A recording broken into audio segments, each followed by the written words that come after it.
Hey guys, real quick, write this down. August 16th, 2025, we're going to be doing an IMNerd 1K tournament, which is free for everybody in our party member or higher tier on Patreon. This is going to be an Edison format. Real Edison format. That's right. Real Edison format, not the fake one. We're going to be playing real Edison format. The tournament is going to be Swiss, 50-minute rounds, no BS. And you guys know how I am. I pay out cash money straight to your PayPal, Venmo, Cash App, whatever you got. We will send you your cash that day of the tournament. But yeah, we're doing a 1K. This is just like an appreciation for all the people who have been rocking with us for a while, supporting us at the highest levels. The people in the party member and higher tiers, you guys don't have to worry. If you're already in that tier, by the way, you don't have to do anything. You are already listed as a person that can participate. And for people who have no idea what we're talking about, this is what the Patreon looks like if you go to it right now, if you are not a member already. Basically, what it's going to show you is that it grants entry to the IMNerd 1K tournament. So if you're in a party member, main character, optional boss, all of these give it to you, like no matter which one you join. If you are a free member, you can upgrade to the party member tier. If you are an NPC, you can upgrade to the party member tier. So just check out Patreon for that. It should be really simple. So yeah, it's the middle of August, the 16th. It's hot outside. Turn your AC on, drink some water, play some Yu-Gi-Oh, and make some money. There you go. And with that being said, enjoy today's video. All right, welcome back to the channel. I am here today with Ryanide, who is a devout Lightsworn player, pure Lightsworn. This is his list right here that he used to top 2 tournaments in a row. You won the first one, and then you got top 16 at RBET the very next weekend. So you've been on a bit of a hot streak lately, and you've been using Lightsworn for like, I don't know how long it's been. I feel like it's been like a year, but I'm not 100% sure on that. You can tell us that.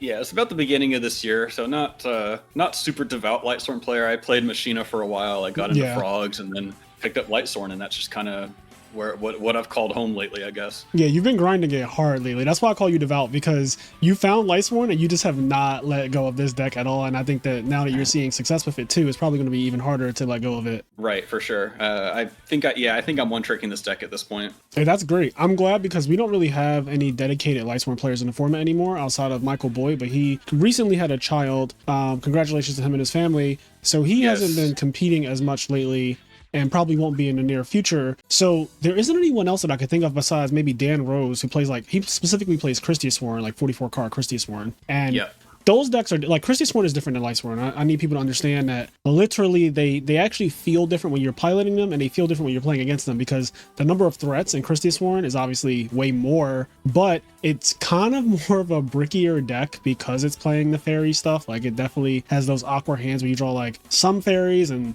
some Lightsworn, and then the engines kind of don't really blend that well if you can't get milling. Whereas pure Lightsworn, you know, everything is for the greater good of JD. Like, you're just going so hard to just get to JD, and also spam Celestia, which is the super monarch in this format. But why don't you tell us a little bit about this build specifically, because you're playing triple Jane, double Arcus, triple Threatening Roar, and like all these things that I'm not sure that we've necessarily seen all of this. I've never seen triple Jane before you. I'll just say that. I've never seen triple Jane, double Cyber Dragon main deck. Like, there's a lot of things in this deck that I think are different from previous Lightsworn decks that we've seen. So I just want you to kind of go over some of that. Yeah, for sure.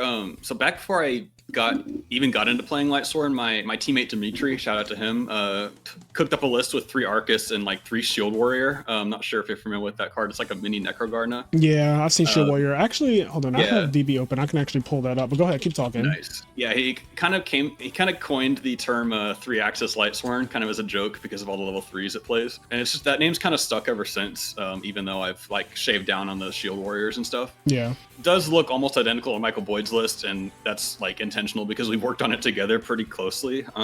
We agree on at least like 38 of the cards in the main deck. But the main goal of it is to raise the floor of Lightsworn as much as possible, even if it's at the cost of leveling off the ceiling just a little bit. Lightsworn just wants to be able to play the game. It starves for consistency. A couple of ways that I figured out that I can do that is I want to always be threatening Celestia or Honest every single turn.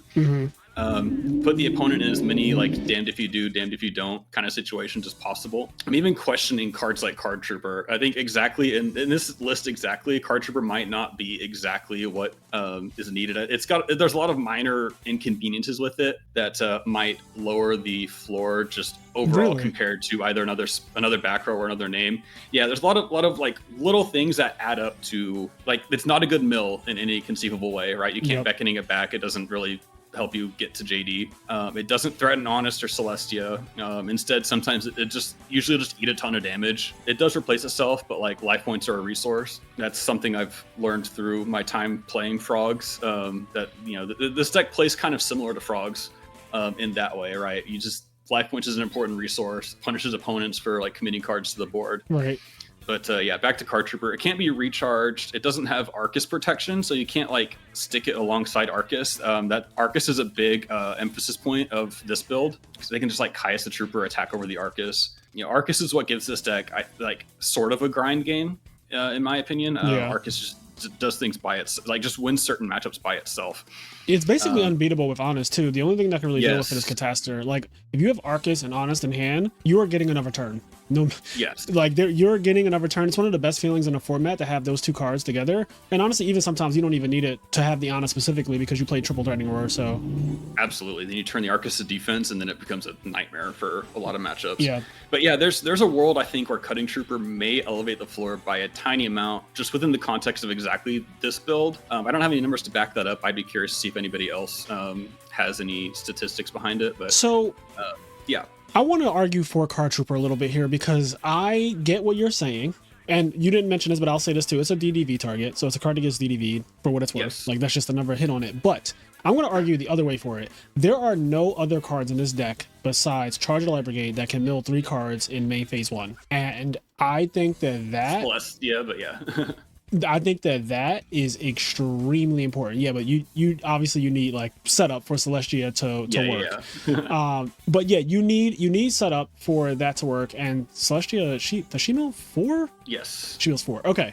So Celestia mills 4, she requires setup. Card Trooper is a card like Charge the Light Brigade that can mill 3 before you do anything else with your turn outside of like obviously you use your normal summon.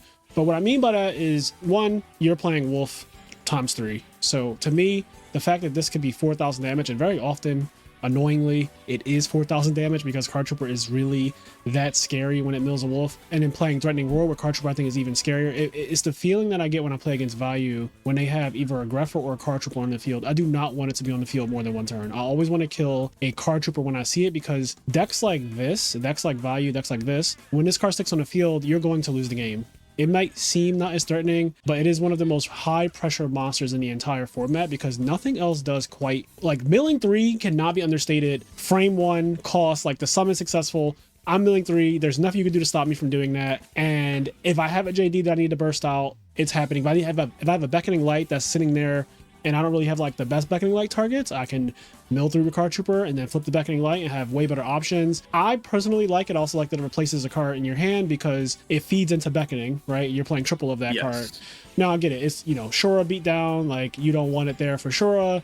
DDV, stuff like that. Life points is a resource, and I get all of that. But I do think Card Trooper is genuinely one of the best normal summons in the entire format. I believe I have it. I agree. I think I have it in S tier. Guys, if you're watching this, I did a tier list on all the normal summons in the format, the ones that are not tributes.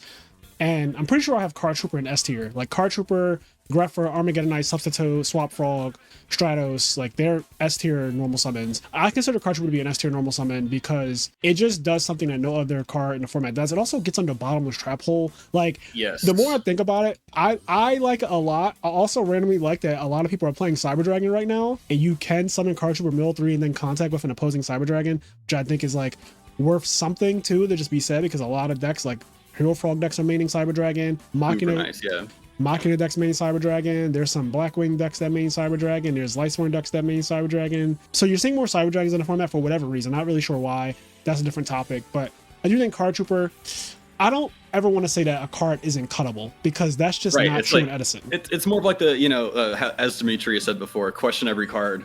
Yes. Yeah.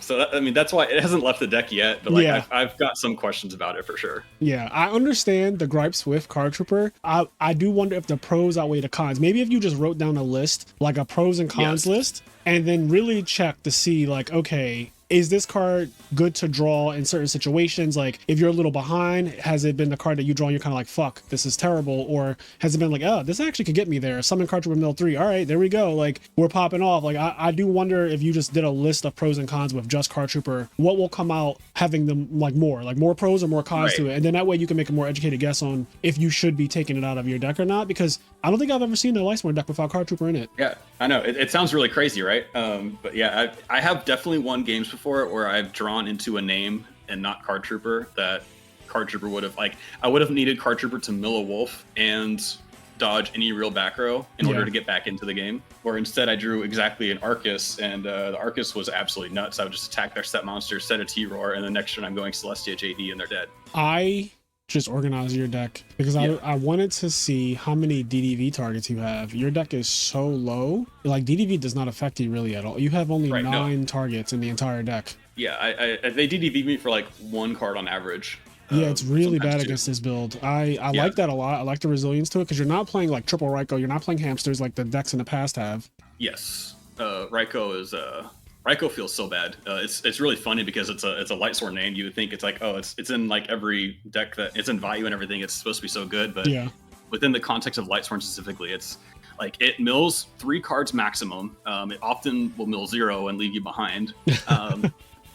You know, it mills during your opponent's battle phase at the absolute earliest, so there's no chance to like mill Necro to protect yourself. Right. It doesn't have Arcus protection while it's face down. They can like Caius the Raikou, attack the Arcus, whatever. So you never really want to set it alongside Arcus. It doesn't threaten Honest. It honestly doesn't really threaten Celestia either. It just gets run over by silly things like value so easily. I've got a strong opinion on Jane and Arcus just being the best names right now. The more I play Lightsworn in this current meta in 2025, you know, the more convinced I am that Jane and Arcus are just, like, I joke all the time that Konami hinted to us what the best names are because they mill 2 cards. So they had to nerf them just a little bit. So it's interesting because I can argue for Arcus as well. In fact, on this channel, throughout the course of me recording years of videos now, I've brought up how this card is ridiculous and I don't get how people only run 1. So I'm happy to see that like now 2 is becoming more of a thing because you're the only person topping with Lightsworn that I know of at the current time. And you play 2, but this card is insane. It's good against frogs. I'm a frog player, so obviously I hate to see this damn thing on the field. It stops Soul Exchange, Econ, Brain Control, all the Monarchs. Like, very that was my experience being a frog player myself as well. It's like this card is an absolute pain in the ass. Yeah, it's obnoxious. Jane, I'm happy you're here. I don't get it. I like, outside of specifically saying I want my deck to be resilient to DDV, I don't get the Jane hype, but that's why you're here though. I want you to explain why Jane is so good and why Jane has led to some of your success. I could talk all day about Jane and Arcus, but as far as Jane goes, you know, like, I guess like his GOAT format has undergone the test of time. Cards like Berserk Gorilla, Zombro the Dark, you know, have gone way up in popularity just for beating over things. It turns out that's a really valuable thing that Jane does. Jane's kind of the Edison equivalent of that, right? Yeah, it's also the most beats over Sirocco, so that's huge. Yes. Even if you just like summon it turn 1 with this hero behind it, they summon Sirocco, you T-Roar the attack, and now you're in the driver's seat because you just beat over the Sirocco without putting any additional cards on the field or anything like that. True. It's the most likely name to survive a turn on its own when you don't have a Threatening Roar or Honest to protect it. That's just got insane value in its own right there. Right. Also, Gladiator. Yes. Also, Gladiator Beasts. You know, the matchup, like GBs have been traditionally kind of favored versus Lightsworn because they just ready RU and all that kind of stuff. But Jane, along with some of the other cards in the deck, like Cyber Dragons, the Oppressions and Trapstones in the side, I think it flips that matchup. I've had a lot of success against GBs with this build exactly. That makes sense. This is a problem and it doesn't activate when it attacks. This just goes to 21. Yeah. Right. Yeah. They can't chariot. That doesn't. Jane and Arcus also just happen to be the least affected by Light Imprisoning Mirror. Both their effects are continuous. They don't activate. So that's a little thing right there. Jane and the best thing I like about Jane, to be honest with you, is that Jane and even some of the other names as well, they will on average mill more cards throughout their lifespan than Raikou does. Jane surviving a turn means you're milling 4 cards with that Jane. Right. Which means overall you're milling more wolves, you're milling more Gardenas, you're milling more bombs to recur with beckoning. It's just nuts. I've had people like think that I'm just like an outrageous sacker because I mill a bunch of wolves. I'm just like, I think there's math behind it, and I think this is why. Each of my normal summons is getting way more mills than a Raikou would. Sometimes Raikou, like I said, Raikou just does absolutely nothing and gets blown up by a Caius or a Brio or whatever. So is it common for your deck to open up Summon Jane pass? Is that like one of the things that you do? Absolutely. And then Arcus is like a turn 2 follow-up. Yeah. I just want to get the Jane on the field before they set a bottomless, right? Yeah. So can I ask you a question? Arcus comes out. Yeah. You don't play Reinforcement in the Army, I'm noticing, but you have more warriors than any other Lightsworn deck in history has ever had. You have the 3 Janes, the 1 Eren, Angaroth, and Necrogardna technically, if that was like a thing. Rhoda's just not a good mill. Okay. I'd rather just have an additional Jane. Like if I cut something for Rhoda, it would probably be one of the Janes, to be honest. Yeah. But you don't feel like the utility of having like a searchable name or whatever, because I guess it searches 3 different names and then Gardna.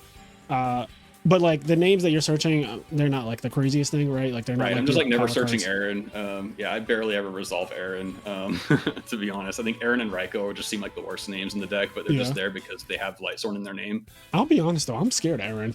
Aaron is one of the scariest. I always say like there are situations where you go like sub dupe, and you're just hoping to God that they don't specifically have Aaron, because that is one of the things that breaks that.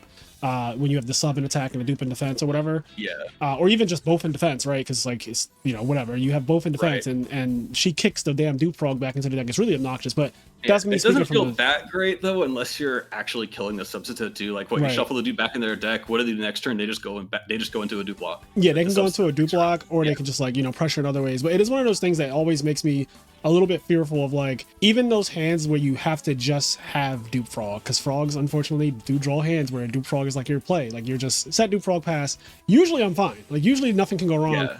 Jane is one of the things that can randomly go wrong, and it always makes me want to summon my dupe frog in attack mode, but I never do that. I also just don't play against too many frogs in general. I live in Texas, and if you know anything about the Texas meta, there are like GB. 0 frogs here. Yeah, you guys are GB there's heavy. Just GBs and birds everywhere, no frogs. And the people who I've seen play frogs, no shade. Oh, yeah.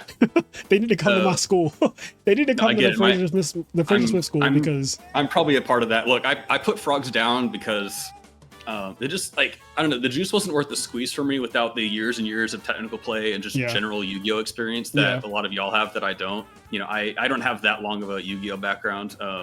We can go over that at another point, but with frogs, like I would often go to time, or I would like die with 6 cards in hand. The deck just didn't come naturally to me. Yeah. As soon as I switched to Lightsworn, and immediately win rate shot up. There were a lot of That's so funny.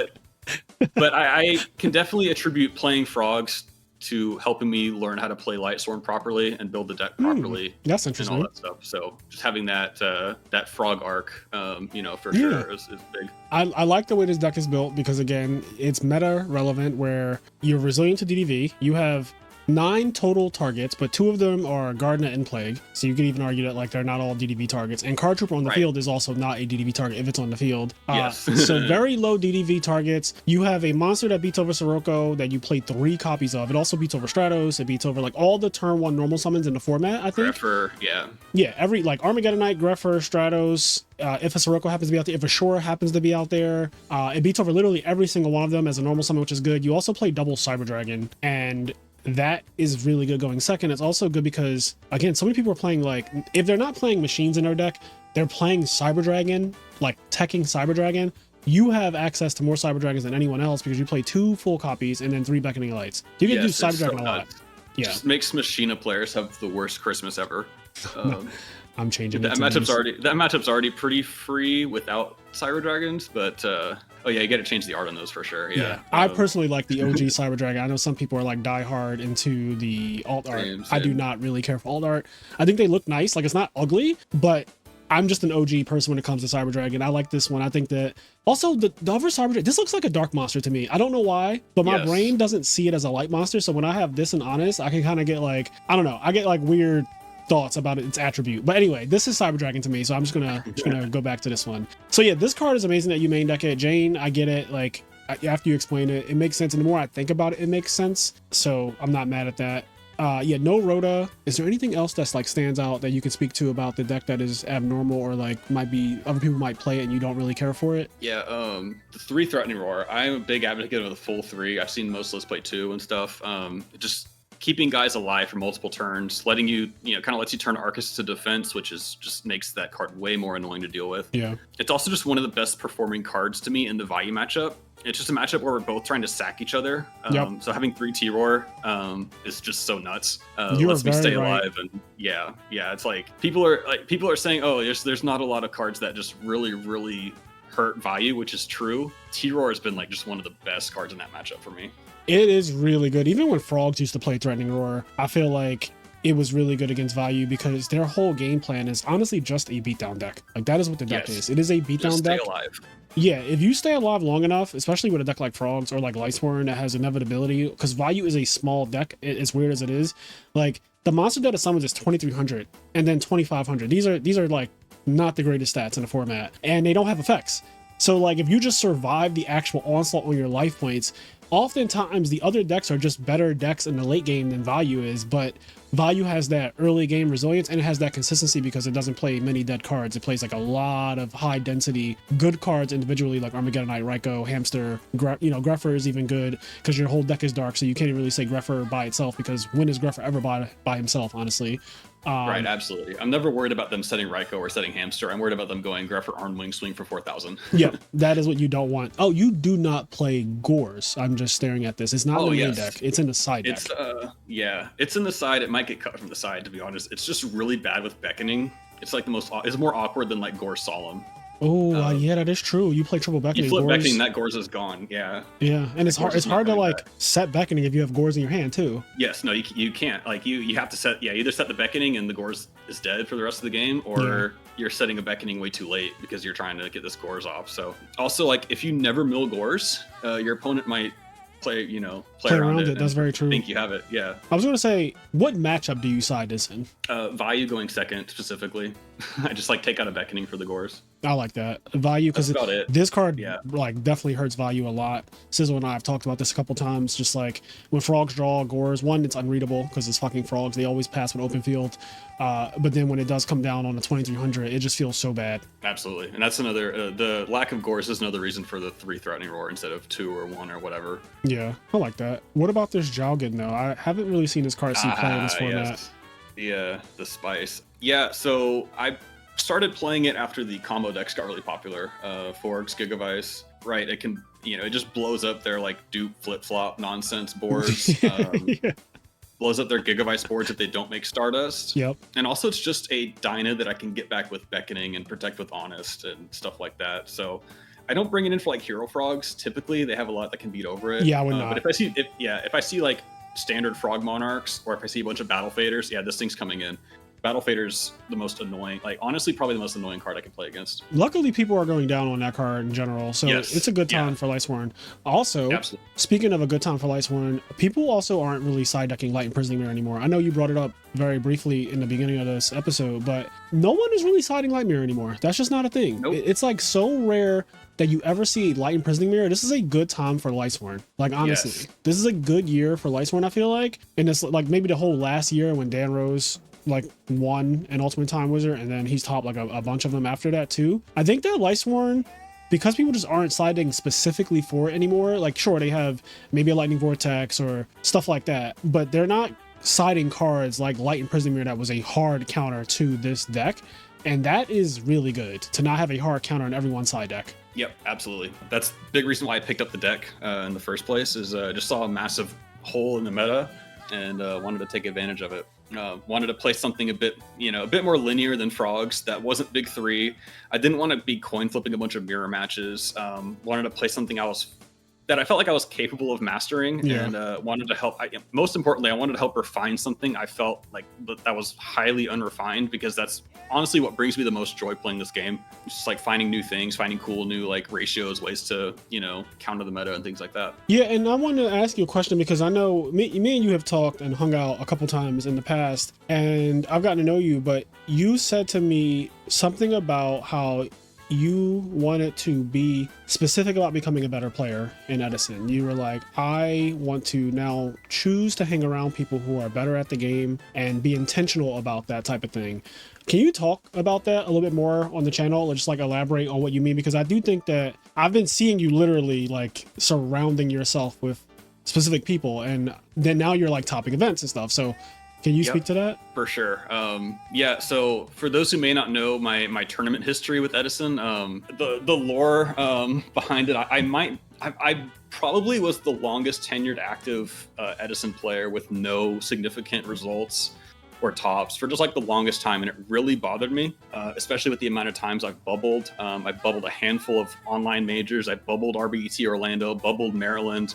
I got 18th at RBT Vegas earlier this year with this deck. Mm. So it just really like weighed down on me, and I was just around a bunch of people who weren't really as supportive as they could have been. But so when I broke through and got these last couple tournament results, the number one adjustment I can attribute it to for sure is just being more intentional about who I'm around, whose opinions matter to me the most, just separating myself from all the noise from people who, for one reason or another, just seem to want to drag others down to their level. Mm-hmm. Yeah, and I mean, that was like instant results. It wasn't even me like playing more on DB, watching more replays. Right. I actually, if anything, I played less Yu-Gi-Oh than I was before. So that mental adjustment is probably the biggest thing. I agree with that mental adjustment piece. I play very little Yu-Gi-Oh, and I've seen a lot of success without having to like grind super hard and everything. Like granted, yes, I've grinded when I was way younger, 10 years ago, and I had the time to do that. I just don't have the time to do that now. You guys already know I work full time and I do a channel, so I just don't have the time. But I don't think it's necessary to like play ladder for hundreds of hours a month and all of that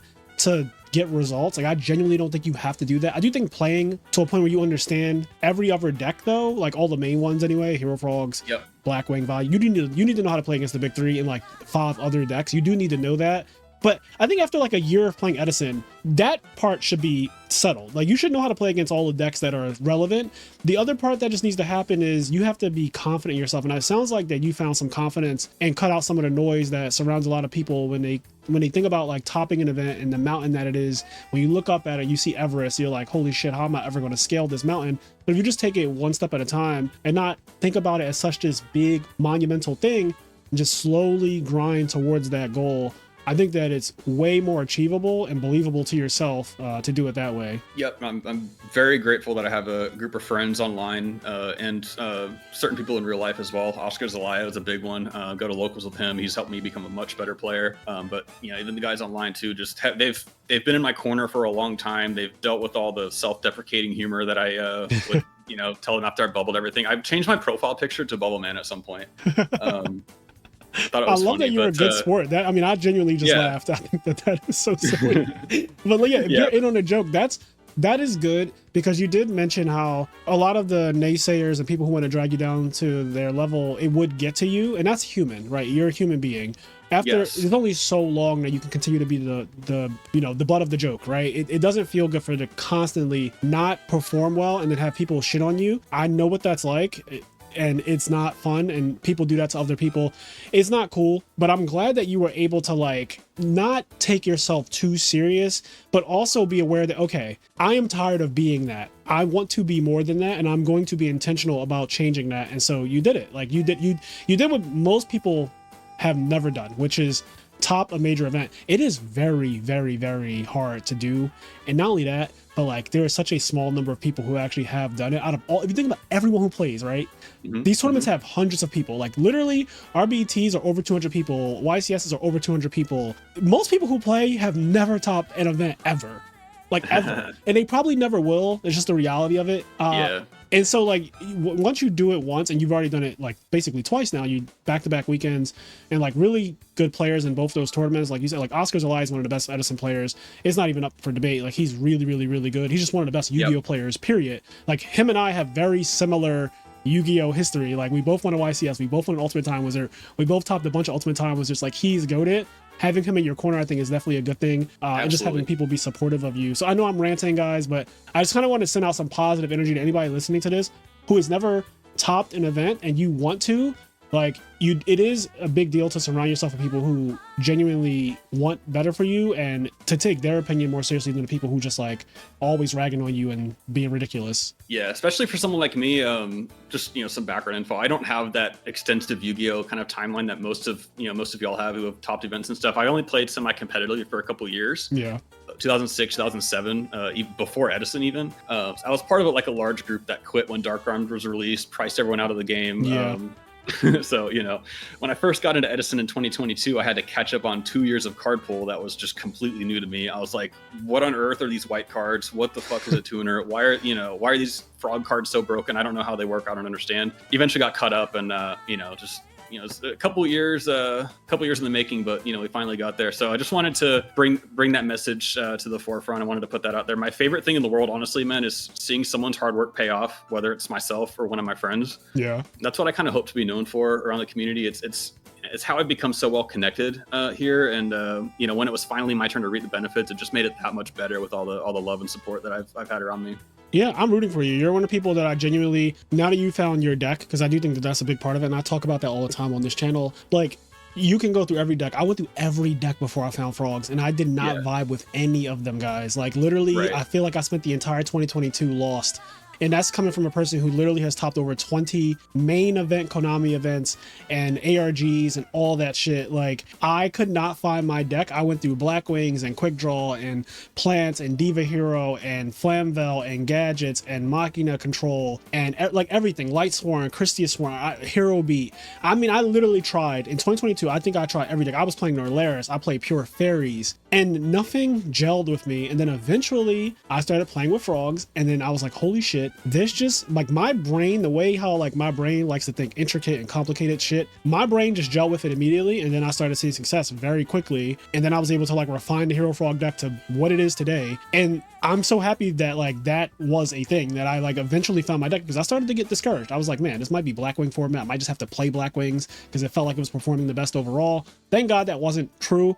But at the time in 2022, Blackwings was dominating so bad, and I was like, fuck, I really don't want to play that deck. It feels really boring to me. Thank God I found something else to play, and it gelled with me. And I want everybody to find their Edison deck, because I feel like there is one for everyone. There's so many of them. 100%, absolutely. So yeah, you found your deck, and it's a great feeling. Like, you know your deck. Now you're working on it in a way that other people really haven't in the past. Like you and Michael Boyd coming up with tech and stuff like that, that just is meta relevant, like the Triple Jane and Double Arcus. I think that is what has been contributing to your success, because we just haven't seen Lightsworn do that well recently that I can recall. Like, it's every once in a blue moon that this deck pops out, and it's like, oh, okay, just like a standard Lightsworn list, so it might have just been his day, you know? Right. Honestly, that third Arcus might make its way to the main deck at some point. If the meta, like if frogs become more represented and stuff, that third Arcus might make its way in there. It's so funny how I feel like Edison is so centered around frogs. Yeah. Like, so much of the format is Vayu is just out here winning events and topping events, and people are like, but frogs though. It's like, I feel like frogs get way too much hate, but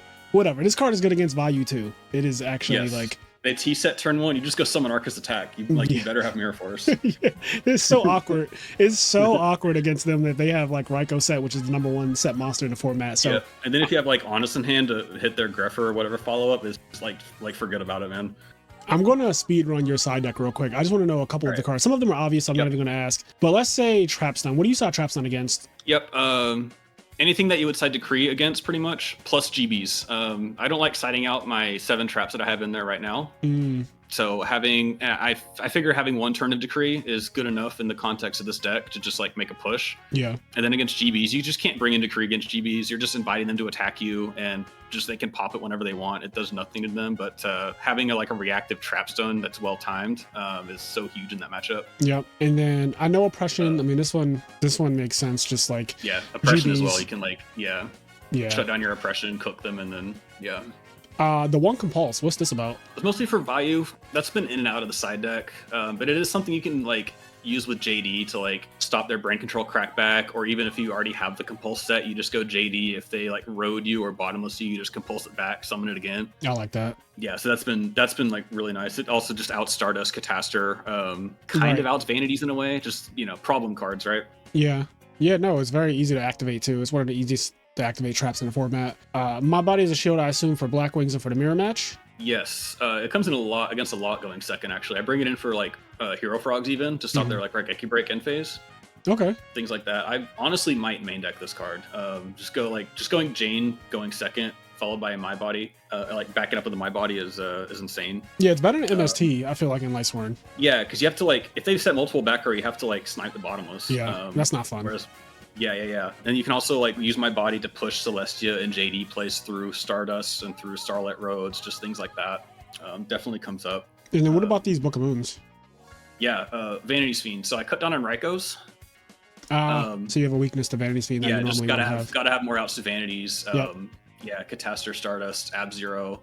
It comes in against GBs, all that good stuff. So, all right, the time has come for you to teach me Alright, you know what I want to see? I know you hate I know you see this matchup all the time on this series, but I want to play against GBs. Bring it Okay. on. Oh, I'm glad that one of us does.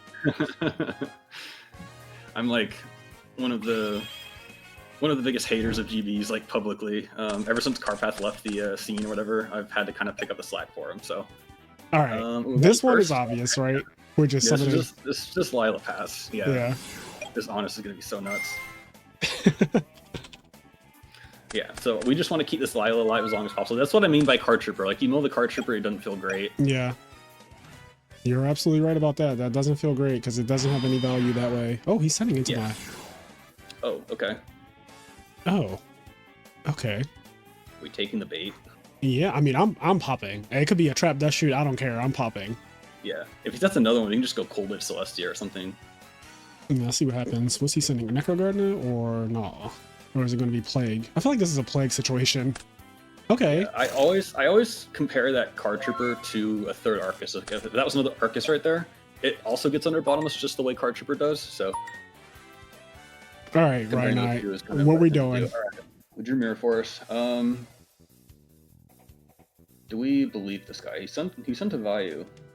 Yeah, I don't know if I believe him, but I definitely want to pop the back row. I mean, it has to be chainable though. Yeah, we want to make this JD light. I feel like going Celestia just to pop the Armageddon Knight after we obviously Lila the back row is totally fine. Okay. Just helps us make the live, help us make this beckoning live as well. Do we want? We could also Cold Wave him, but now we can hold the Cold Wave. I think. Yeah, let's just do this. See if it's trap dust shoot. If it's dust shoot, then yeah, all right, Yeah. cool.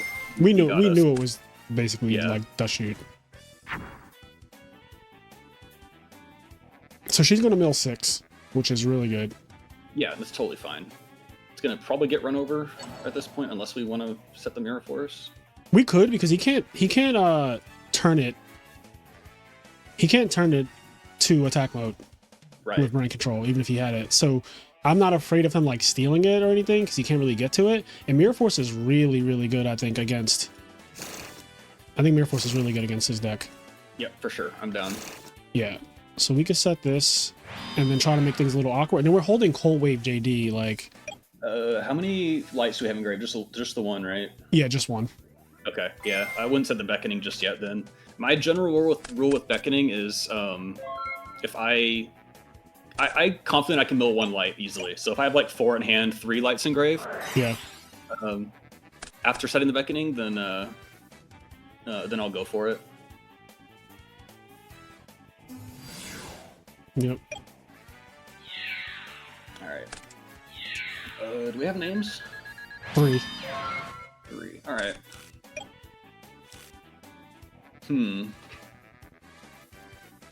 So honest. He's not putting.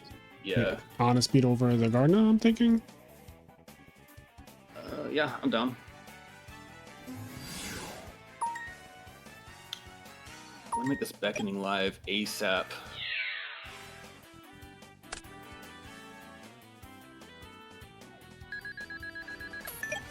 Okay, and I think we set the beckoning here. Yeah, I think we do now. Especially because we have 2. We Yep. can kind of test for like an MST or something like that. Okay, Yeah. he doesn't have Hopefully we MST. don't die. That's all. All you have to hope against value is that you don't fucking literally die. Okay, he's setting That's more what back yeah. row. Oh, he's desperate. Okay. Oh, wow. And I feel like he doesn't have a dark. Because why did he set a card first? That is so insane. You know, it's so funny that this card trooper is actually like if this was a different Lightsworn, it would be. That's exactly what I mean. It's so weird that it comes out. But then at the same time, card trooper could be the very reason that like. Yes. I totally agree. I mean, I'm not dogging on card trooper. Obviously, it's a really good card. Yeah. It's just crazy that it came up immediately. Right. Yeah. Okay. So we could go. Right. If that trooper was that third Arcus, Cold Wave JD goes absolutely nuts. Yeah, he just like loses. Okay. It's I over. think we're summoning Cyber Dragon here. I don't see why we wouldn't. Yeah. It's the Gardener, but like. Yeah. He's not really gonna Gardener this. See if we get a bottomless trapple out of him or something. Okay. Alright, cool, no bottomless. Is it a deep prison? No. Yeah, it could be a deep prison. I don't think he has that, to be honest. Okay, so we still only have 3 names. We could set the other beckoning just to like guarantee that it's live. Yeah, I think we do that. Just we kind of like, resolve one beckoning at a time kind of thing. Yeah. Yeah. Yeah, we're in an awkward spot. This is definitely a little awkward. Cause Lila milled some stuff. Yeah. Like The dust shoot made things really awkward. Oh yeah, Lila milled all of our good cards. Yeah. Okay. Imagine that. Okay.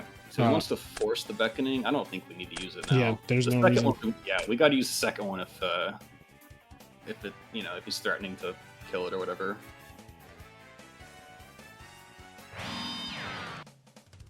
Yo, Vayu is just dirtling right now, bro. Like Vayu is just absolutely dirtling. That is a draw. Yeah, that is a draw. Is there a world? Can we get like Cold Wave Chain Beckoning to get 4 names? No, we can't do that just yet, right? JD the Honest. No. Yeah, no, that's not a thing. If the Cyber Dragon goes to grave, we can do that now. Like, then we'll be able to do that. Yeah. I'm down to summon Lumina, I think. Yeah, get some more mills. Have the Honest protection. Yeah, we're close now that we saw that. Now that we have that 4th name. Yeah. I'm gonna just try to put it in. Okay. Oh, that is totally fine with us. Well, he knows I have JD. That's so weird. Yeah. We just like...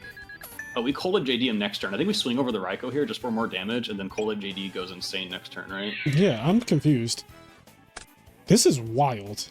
Yeah. He has to like literally win the game. I think at this point, if he threatens our beckoning that we have set this turn, I just think we let it. Yeah, let it just go. don't do anything to it. Just like you got it, boss. Yeah, he has to literally kill us right now from 5200 and a Cyber Dragon, which is not like impossible, but it's gonna take him. I feel like he's gonna have to sack. I feel like he's gonna have to absolutely like sack us in order to do that. It's wild. I haven't seen a threatening roar, and we're not dead yet. Yeah, he's just not really doing much.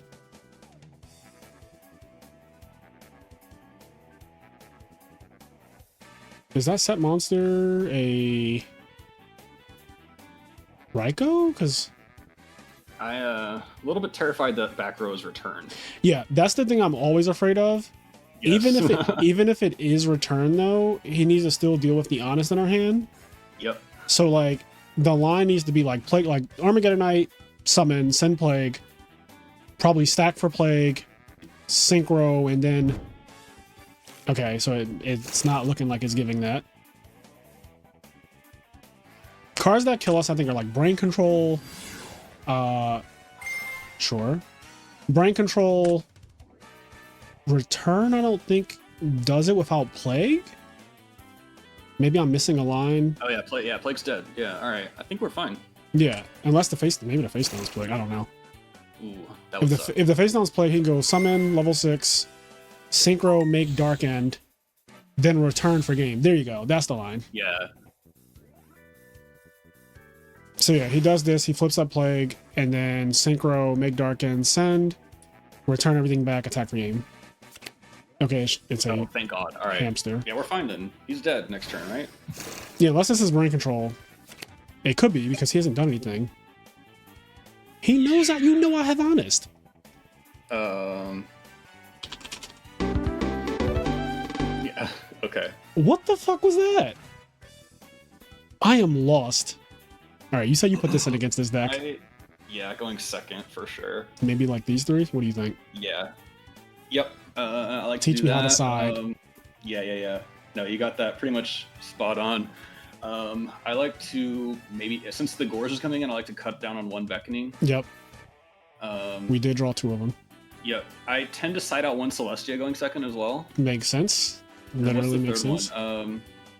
It could be the Trooper because of deck dev. Yeah, the Trooper wasn't. Yeah, Trooper second. So it's like Trooper is good going second because his speed is like quick. Yeah. It could be one of the Arcuses, but I do like Arcus in this matchup a lot. Maybe 1 Jane? Man, I like Jane too, beating on I know Greffer, you. but yeah, Jane, yeah. I tend to side out Trooper, to be honest. Okay, I'm down the side. Trooper was actually right. a reason why we almost got cooked just now, because if it was a liability, if it was literally either, well, it can't be this, but if it was literally the third Arcus, which is what you would replace it with, honestly, it would have been better. Like, in all seriousness. So absolutely. Oh, we can side this in too. Do you want to side this in? We totally could. We're going second, so it's not quite as good, but I like the 3 T-Roar, going first and going second. I'm not willing to side out any T-Roars. Okay. If we do bring, it would be like the My Body, but I like the My Body. Maybe the Cold Wave, but yeah, you want to just leave it out? Yeah, let's leave it out. If we see Skill Drain or Light Mirror somehow, then we switch the Cold Wave out for Ryanide. Fair enough. No, we have the Gores. Yeah, thank God. For us. And it's not the dead Gores. It's not seeing like a beckoning with it. Can I draw? Oh Jesus! Can I draw a spell card? Not like this, Frazier. I know. This Gores is gonna carry us here. All right. Do we attack the Raikou so that way he can't like attack us, then flip the Raikou on our Gores? Ooh, that's a good call. Because like I feel like I don't want him to be able to summon a guy and then attack and then flip it and pop. Yeah, if it's a hamster, that's a problem. He's going first, so he's more likely to keep the hamsters in. Yeah, it's a risk, but I think we have to swing big with this hand anyway. Okay, let's do it. All right, let's see what happens. If it's a hamster, I already accepted. Our hand is so fucking bad this game that we probably weren't winning anyway. Yeah. We're down 2 cards. I mean, it's not that bad. Like, we're 1 draw away from it just being outrageous. Yeah. Okay, yeah. I mean, cool. And we have Gores to keep us alive. Yeah, we're not going to die. Like, it's literally not possible. But I just accept that, like, if this happens, absolutely, you got it. Because it's more likely that it's a Raikou anyway. I mean, any tournament run, I'll have a bunch of hands like these, like 2 or 3 hands. Like, I'll have one that is just completely unplayable that I lose to anything no matter what, and I'm okay with that number. This is one of those, it's just like, it's 1 draw away from just being nuts. Yeah. Also, every deck in this format draws unplayable. I don't care what deck. I don't care what deck you're talking about. Value, Hero Frogs, Black Wings, they all draw unplayable. It's just, it leaves a sour taste in certain people's mouth when it happens specifically with this deck. Yeah, people do not like drawing bad with Lightsworn. I will say, I personally have a problem where I can't draw spells with this deck, which is why I don't really play it. As you noticed, I haven't resolved the spell card in 2 games. Just not a thing that I do. So we're taking 11. And that comes out, that's where the deck building comes into. You want to kind of make it as, you know, like I said, high floor as possible. You just don't, like, be able to play as much as you can given the circumstances. I'm not trying to play shit like Gold Sark that just, you know, I get killed before Gold Sark even resolves in 2025. Like, it's just not happening. I'm siding and pulling the rug. Pulling the rug is wild. I thought I was playing Frogs again for a second. I had like flashbacks. This Lila's nice if he doesn't have bottomless. Yeah, I mean she's coming down. Yeah. She's coming down for sure. We don't care about torrential. We have Honest to protect the token worst case scenario. Yeah, I'm just gonna pop this. Yes. And then this is going to attack, and I'll threaten. I guess the hamster is probably more annoying than anything. Yeah. There's a world where we keep the Lila and attack there, protect with the Honest, and then drop the Lila, but it's kind of a long shot. So yeah, I don't trust it. I mean, it definitely sounds nice, but I feel like Value has so many outs to that being a thing that yep. I just wanted to kind of guarantee get this through and then hope that this with the Honest that he might. I mean, he played in the Honest last game weirdly. I don't know what that was about. That was wild. It was so random. Like I was like, I have it. And we just mill our third wolf here easily. Okay, damn never mind. That would have been so nice though. We did mill Plague, so if we somehow don't die, we do have a Plague play, which can be Brionic to pitch all his bullshit. Yeah, this is one of the scenarios where Card Trooper would be good because you can like stack wolf. Yeah. See, here's where for Plague, Trooper mill. Yeah. Okay, he banished the wrong one. Okay, yeah, the Lila thing was never happening. Oh, good God, yes. All right, we're damaged up. Yeah, I mean, we just have to. Yeah, we'd have to stay alive. I mean, he's at 3 darks. Not that don't really like that matters. number. Not a fan of that number. Yeah. Come on, deck. A solar recharge, please. Like I played 3 of it, please. Okay. Okay, this is like a pseudo upstart in a way. Yeah. Tribute for Celestia, attack over the... Chaos Sorcerer? Oh, I didn't even notice that. might- I'm tunneled into attributing Lightsworn for Celestia, but yeah, I know. we can, Yeah, I think I just kind of have to do it, and then, yeah, I mean, it's not great, right. Yeah. but we're. I think we need to for sure. Yeah, we're just down kind of. Oh, we could also Black Rose. I guess that's bad though, because then we don't. 1, 2. Yeah, we don't have any names. Don't have any follow up. Yeah, Yeah. This is really awkward, man. It is. This is what I was afraid of. I'm like, I'm gonna get on camera with Frazier. I'm gonna draw the most unplayable. Just Listen. like. We're fighting though. We're not. Yeah. You know, we have 5 cards that are 5 cards, even though 2 of ours are unplayable. But like, if we draw a recharge, we probably just win the game. Or beckoning at this point. Like, Yeah. beckoning is fine. Yeah, beckoning cooks. Yeah, I just can't I've draw seen spells. I just literally cannot draw spells. Yeah, I've had so many people complain about bricking on Wolf, but they don't play 3 beckoning. I don't know. It's the weirdest thing to me. Yeah. Like, yeah, you got to. I mean, you're converting your wolves with beckoning. Oh, okay, we're just dead, right? No. No, we have T-Roar. Yeah, we're chilling. I hope he doesn't convert that Celestia. That'd be so great.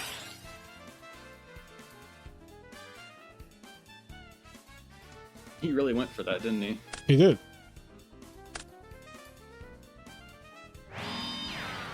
All right. The threading roar is great. We went 1 for 1, and he lost brain control forever. Okay. Probably wouldn't hit the new one, right? Yeah, definitely thinking the new one. I was trying to see it because we still have that plague spreader, and I was like, oh, Black Rose is on the table now. Well, Black Rose is nice. But the problem is I can't set ourselves back right now. We just don't have the cards to like be set back. So I think it's pop the new one, and then just attack over the Raikou. Yep, I agree. I'm down. Okay, it was actually just nothing. And the pre is insane. Yeah. All right. Well, you know, it could be worse. It could be worse somehow. It could be a third wolf. It totally could be a third wolf. We've been playing this game with 4 cards from the start. Like we start off with 4. Like I said, you will have 1 to 2 games like this in a tournament run. That's just you know, it's just what you sign up for when you play the deck. Yeah. If I just draw spells, I'm fine. Like I just in game 3, if we get to it. Yeah, you make up for it though with games that you have no business winning ever, that you just sack and win. So you take the good with the bad. Oh, I might be dead to return here. Just get it over with. All right, cool. All right.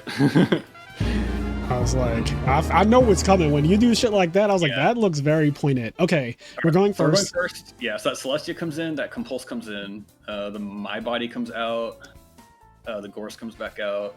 Yep. The third Beckoning probably comes back in for what? What do I not?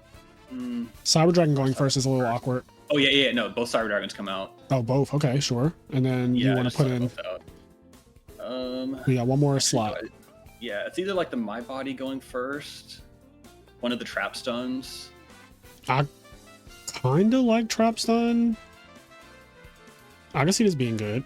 I saw Starlight. We saw Starlight Road. We did see Starlight Road. We definitely did see Starlight Road. That was actually something because like I don't know if Value typically plays that card, but he doesn't does. matter. Do we prefer My Body or Trap Stun against Starlight Road? That's tough because the life points could matter when we're talking about how fast Value can deal damage, even though your deck is very resilient to it. But like, and I tend to like traps going first and spells going second in general anyway. So yeah, I'm down for the Trap Stun. All right, let's do it this way. All right, I just want to open up. Can we just non-game this guy? Like recharge, charge. Yes. Frazier cannot draw spells. Jane T-Roar is so nice. Lila T-Roar is also really nice. Yeah, which one do you want to do? I like Lila T-Roar. Okay, I like that too because you're setting the T-Roar anyway. Yeah, if he brain controls or mind controls, we can chain the T-Roar and make him convert the Lila awkwardly. I haven't built a wolf yet either. No, so you just don't have it, man. I am not. Listen, I am not a Lightsworn. I'm just doing what I can do.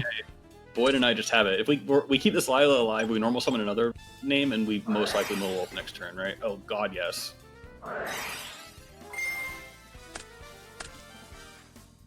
Keeping heavy in is wild. Yeah, I love it. He's just down a heavy storm now.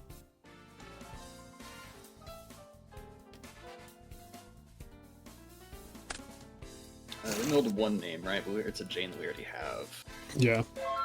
Okay. Oh, well, this is... Oh, I love this so much. Oh. We can just sandbag the heck out of that Celestia. So what do you want to do here? What's the play? Summon Jane Sling. I think that's, yeah, we just do that. We don't have a good pitch for the Lumina, so.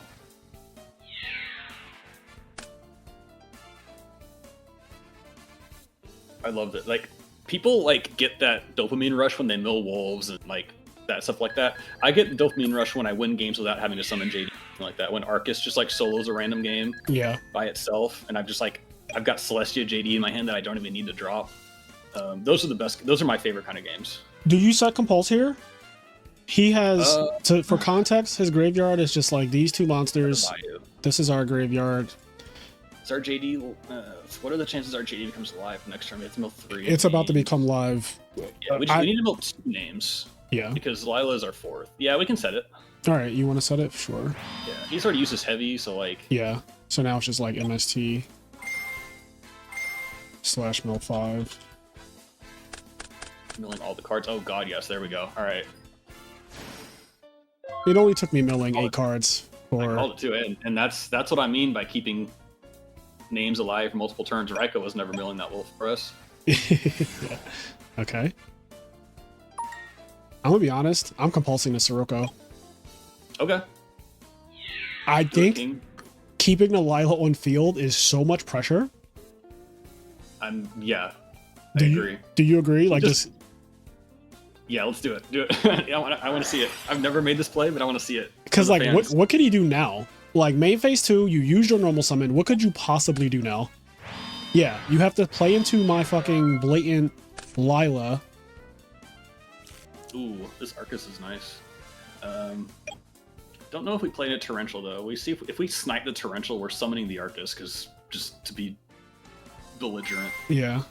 Yeah, we're just gonna target one of them. Odd even. That was a really good hit. That's so good.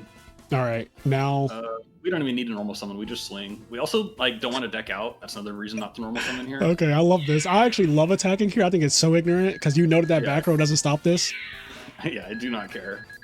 Oh, he's so cooked. You cannot fall this low to Lightsworn. No, you can't. It's it's done. Yeah, this is so bad now. Is it just a pass? Like just set Arcus? There's a where we could set Arcus, but it's like Nah. I don't think we like. I don't think we play in Torrential anymore. Yeah. He might like summon a guy flip Torrential, right? Yeah, he could do that. That's fine. Unless the Arcus puts a 4th name in grave, which I don't think it does. Jane, Garroth, Wolf, Lila. No. I mean, it could put a 5th name in grave player on Crow if we really wanted to do that. No, I'm not. Okay. I don't think that's. Yeah. You want to just end? Yeah. All right. I also love that Arcus just like doesn't care about Crow either, or like Soul Release. Oh yeah, because you can't target those. I like Arcus Mill Wolf. They'll try and Crow it. I'm like, no, you cannot. My favorite Arcus thing that's happened before is I put a Machina player in such a bad spot that he had to Avarice back all of his hamsters, leaving all of his Raikos in grave because he couldn't out an Arcus. Okay, so he's summoning Dark Armed. Yep, cool. This is hilarious. This JD just comes down. Yep. This is the least threatening Dark Armed of all time. Yeah, I love a main phase 2 Dark Arm. I love a main phase 2 Dark Arm. Especially when we have a live JD in our hand. Yeah. Presumably live. Okay, now it's live. Yeah. All right, this better be followed up with like a Soul Release. Yeah, you better have it.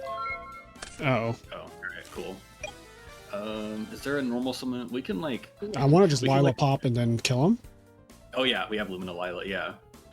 The other funny thing I was thinking was like summon Arcus to play around Crow, but like.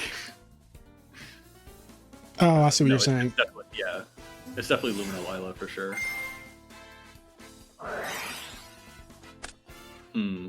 I see. Well, now we have a problem.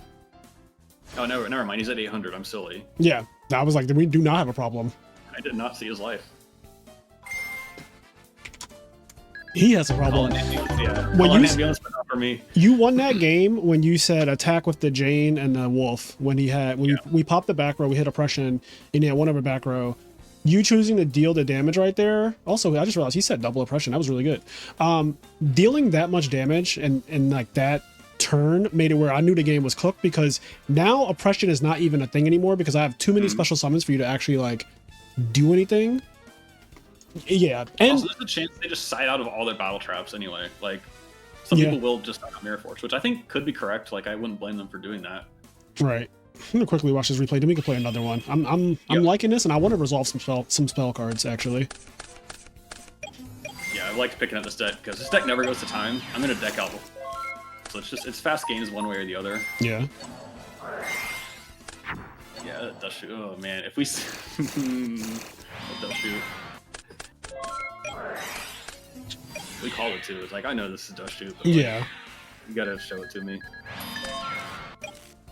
Yeah, I think if you're playing in a tournament, your opponent is like somebody that you know they're like pretty good, and they go set a back row, and you're like, all right, I'm not popping that. I'm actually going to play around your Dushy by tributing straight up for Celestia. Just go straight into the Celestia. Yeah, and just like play around it, and then they're just tight. Like, sure, they can chain it still, but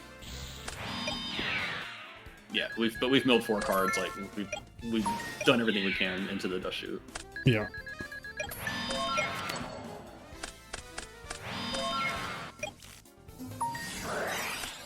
Solemn was so crazy right there. That Solemn is, yeah.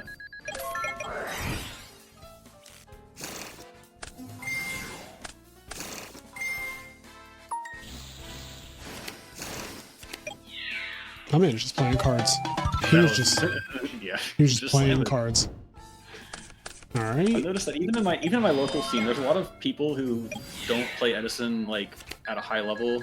They just play casually. They just like to play value and slam their hand. And Threatening Roar is just like the absolute best card. Yeah, he tried to kill us this game and got Threatening Word. And if we drew literally anything besides Double Wolf, and I think we would have cooked him for that, like playing his cards like that.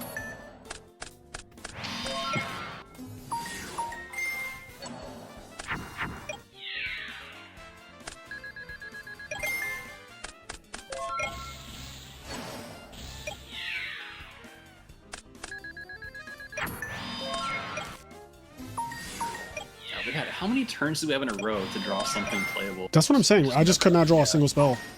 That is literally just that's like the one game per tournament that happened. I'm gonna draw MST. I had a couple of those kind of games actually in at RBT Santa Clara. I went X2 there as well. I swear I've X2 damn near everything I've entered. Like I finished 5-2 or 6-2, whatever, with this deck. So that's another thing that's giving me more confidence is that the consistency piece of Lightsworn is like something that I'm figuring out more and more.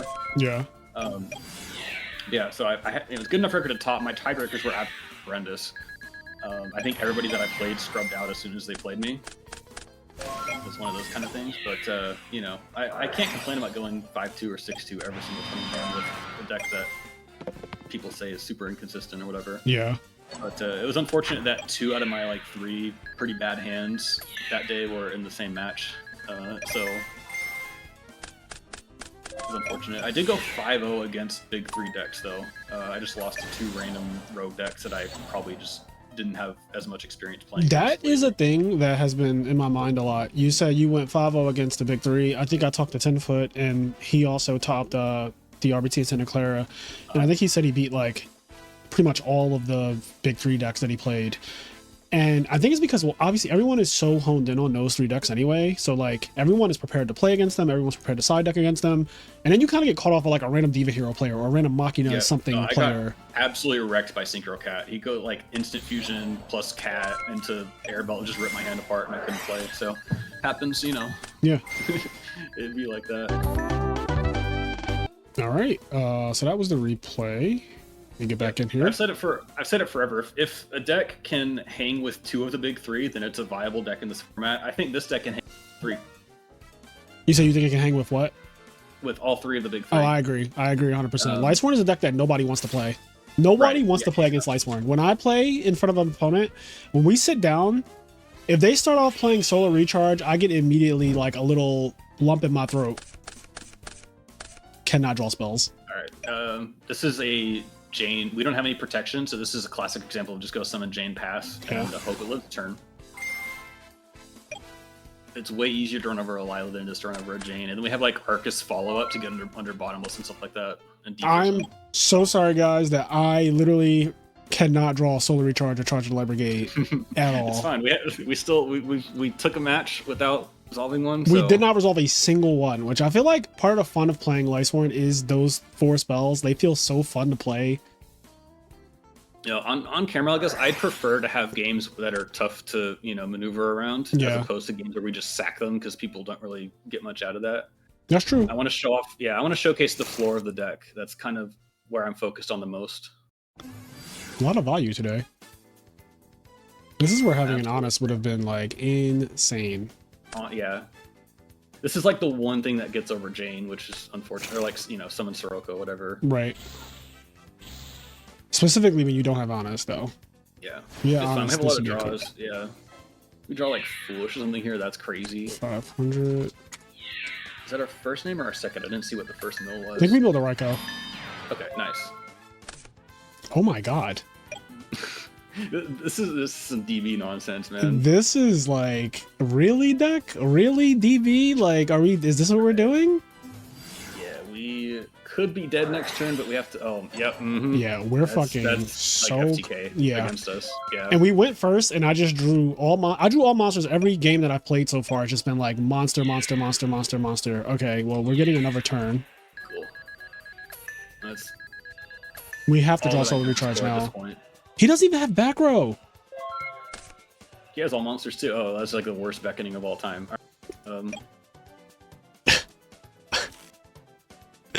Yo, bro. This is cursed. This is so I guess cursed. we could.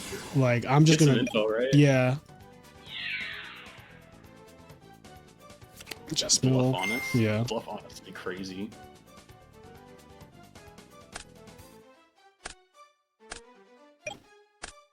Okay. Mill Gardner and Wolf for some salvation. Oh Okay. my gosh. Okay. Well, we might get another turn. We might, but I don't know. Unlikely, but possible. Yeah, this is fine. Okay. Yeah. What is this becoming? Colossal? Stardust. Oh god. What disastrous thing is he about to do? Yeah. Check out our hand against the Stardust. Yep. No, I've definitely lost games to Stardust on its own before. Okay, so we Been take there. 500 here. So we're alive. Yeah. So take our We could have done the 500. thing where we bluff the Honest, make maybe get like a, I don't know, some card out of his hand. I don't know, not a Book of Moon because Arcus, but Bro. okay, no, that's perfect. Let's just get all that out of the. Bro. We So we can't have- even play the beckoning light because we Can't even literally. put a card on field. Yo. All right, we'll chalk this one up to Hate chalk this DB. one up to DB nonsense. I hate DB that's not real. so That's not real at all. much. God damn it. God, that's oh my god, I hate this platform so much.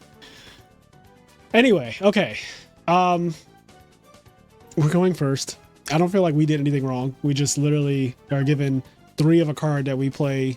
That's I mean that's what you sign up for sometimes. Yeah, it's just I swear to God, DB gives you 3 of a card so often. It is very disturbing how often that shit happens. All right, I actually like cutting the trooper going, like setting up the trooper going first. Yeah. It's just better going second into hamster and stuff. Both Cyber Dragons. Yep. Which is kind of the same thing we did last time. Yeah. All 3 Celestia stay in. Yeah, the Compulse, the Yeah, I forget what it was. MST. Yep. And then was it Trapstone? Did we have Trapstone in? It was either the Trapstone or the My Body. I think we had Trapstone in because I remember Yeah, we'll go saying Trapstone. you were saying traps when you go first and spells when you go second because they're faster, basically. In general, yeah. There is a world where My Body is good though. Like if we maybe we make that switch. I know like this is a 41 is playing Lightning Vortex. Oh my god, I'm annoyed. Bro, We're playing 3 recharges, right? like I swear to God, I loaded your exact list and DB All is right. just all monsters every news, though. fucking game. Good news is though we have Arcus Honest, which is insane.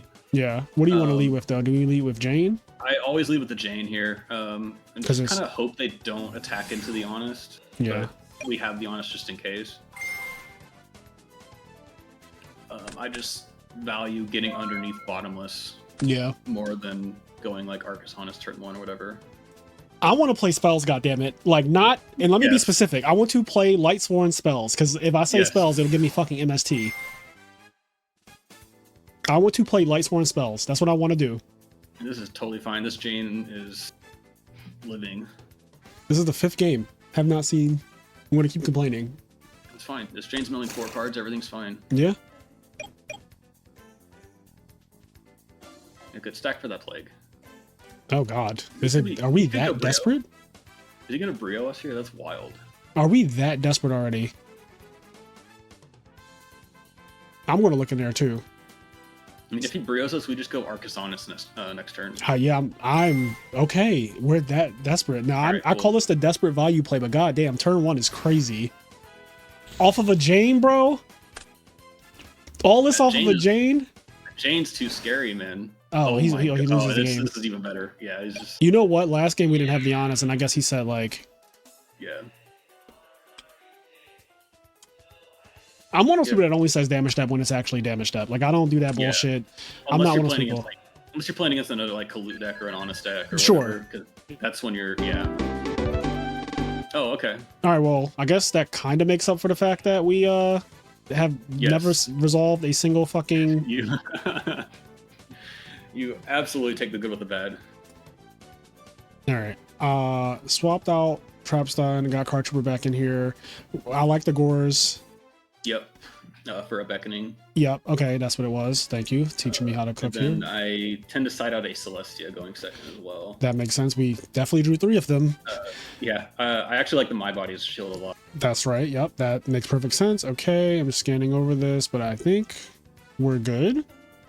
I believe so. Yeah, because I don't want to... Like, Cyber Dragon's weird. They're siding an impression always against you, so... Yeah.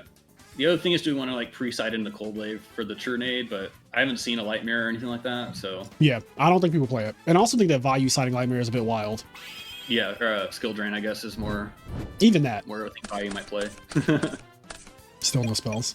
We got 6 card, though. I'm calling it. 6 card magic right now. Oh my god. That's so cursed. All right. Bro, it's not real. No, this is very fake. We can bluff Gores. We can set the Compulse. I definitely don't want to use this Garoth because I swear to God, out of spite, I'll draw Recharge. Out of spite. Absolutely. Or yeah. There's no reason to put him on the board here. Yeah. Unless we think they can OTK us. Yeah, you can't know. Honestly, I accept. If he wants to just fucking straight up kill me right now, this is wild. This is totally fine. This is another thing about Jane. It just beats over things like this. Yeah. Yeah, nothing happens, guy. I don't have it. You would think I have something. I was right. Oh, God, yes. All right. I was right. I knew it. I said if I summon a Garoth out of spite, I'll draw Recharge. It's the first one in the match. You just had to warm up to the magic of Lightsworn Frazier. Took a little bit of warming up, but now we're here. We're fully in here. Oh, don't solemn this. My heart would have dropped. Yeah. All right. So we're playing into a bottomless here. Yeah, every day, right? We're just summoning this and. Do we go summon Jane attack the Kaiku, or do we want? Okay. So Jane has to get through bottomless ND prison. That's true. And whereas Lila just has to get through specifically, it needs to not be bottomless. That's kind of my logic. We do have a JD that we need to make live, so for sure. Yeah. For playing around. We can also just go summon Jane and not attack, but yeah, it didn't matter. Okay. All right, we're setting this now. Yeah.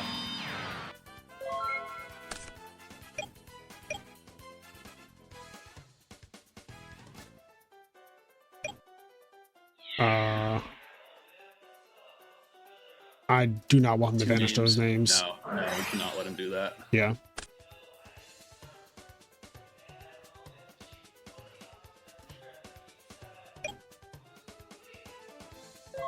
Okay, Jane gets in.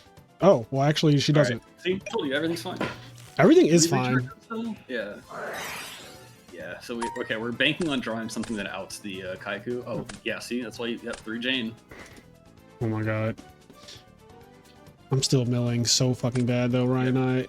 I guess the other thing we were banking on was getting this JD live, but this is totally fine. Yeah. Jane, Honest, yeah. Alright, fuck it. The other possibility was like going Arcus, attack the set, and then have Honest back up for the Kaiku. Okay, I was like, all right, we're setting Threatening Roar, right? Like, there's no shot. Yes, always. Yeah. It's so nuts in this matchup. Yeah, it is.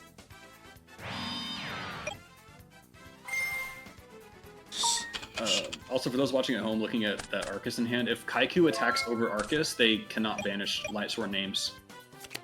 Because Arcus hasn't hit the grave yet. That's a little ruling thing that comes up.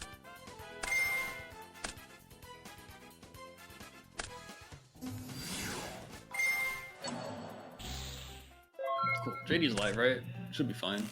No.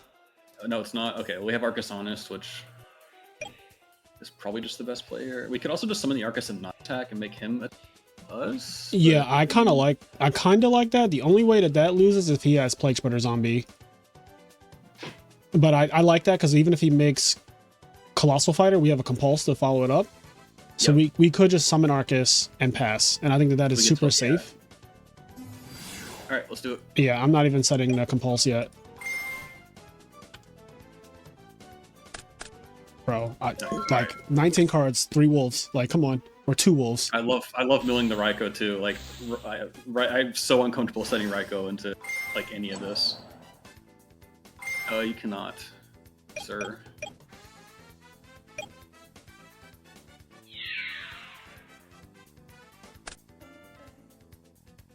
This is how I got my tops, by the way. I just keep playing against opponents like this. He's a wild person. He is a wild boy. Oh my god. There are 2 Honest left in deck. Now this guy could be playing like the world's longest Gores ruse. But I'm gonna be honest, Ryanide, I don't fucking believe him. I don't either. It's fake. We have Compulse too. Yeah, I think I'm just going in. Like Tribute for Celestia and then summon JD and crack. Yep. I fully agree because we have the Compulse to hit their brain control or whatever. Or just anything that outs the JD. There it is. No, we mill the wolf too, we just win. There it is. Gores is fake. Are we doing Gores is fake? Or are we just saying fuck it? Yeah, I mean, he hasn't said any back row is the thing. Yeah, oh. Okay, he's crowing the wolf. That's fine. Yeah. Alright. Okay, so yeah, it never feels great dropping a JD for 3k burn, but like we have the Compulse. Yeah. Put him on a clock with 4 cards in hand. Yeah, we mill 4. We have another wolf and a guard and a plague in the deck with 14 cards. That's really good mills too. Yeah, 14 cards is another thing too. You want it? Yeah, let's go for it. Yeah, all let's do it. Let's send it. I'm attacking with. Okay, sure. In this case, usually. Oh Jesus. Oh, okay. Yeah, usually I would attack with JD first, but in this case, I don't mind beating over the Gores, setting Compulse. And then if yeah, we don't need to wipe. MST's gone. Heavy is not. All 3 Threatenings are gone. 2 Beckonings are gone. So he might misread us if we don't mill it. We also have another JD. /mill 4. Question is, will we draw it or will we mill it? We milled it. We milled it.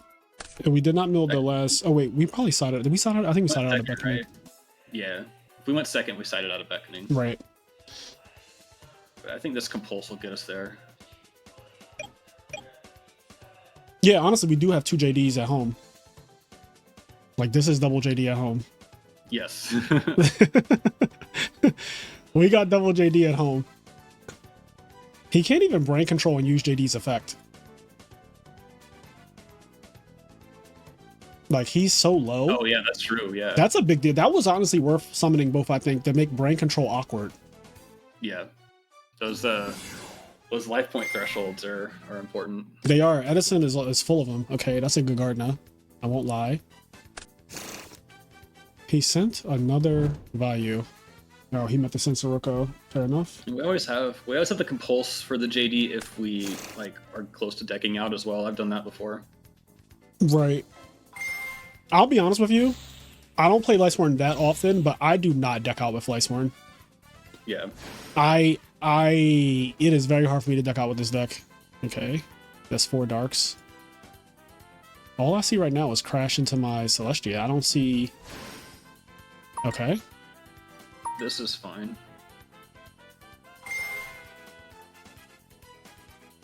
So he can't make Stardust. Yeah, he can't. Does he have Plague Engrave? No. Okay, he can't make Stardust. Yeah, this is fine. That's also totally fine. No, that kills Compulse to JD. Oh god. Okay, that's also a Do we have level Gardener? 8. Yeah, that's a huge problem. Yeah. I'm thinking if, Dang, he just had it all. yeah, he did have the brain control. 4,000. That's too much. Jesus. This is bad.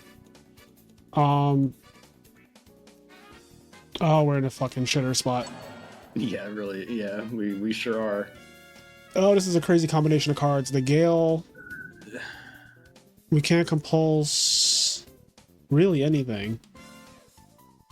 Is this lethal if we don't compulse him? 800, 31, 48, I need him to attack. 61. This is 6,100, so it leaves us at 100. Okay,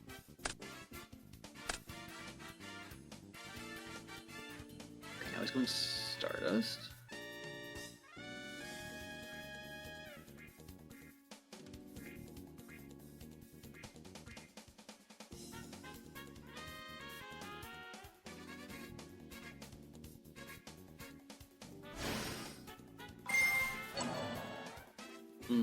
Are we alive? 40, 44. That's 61. But then we can't pay for the JD if we pulse it here. Well, the thing is, does this lose attack power if... Oh, you know what? It might not. Yeah, I have to check if this loses attack power. I have to go to Rollings. Yeah. What a combination of cards. Brain Control and Gale. God damn it. I wonder if he drew any of them.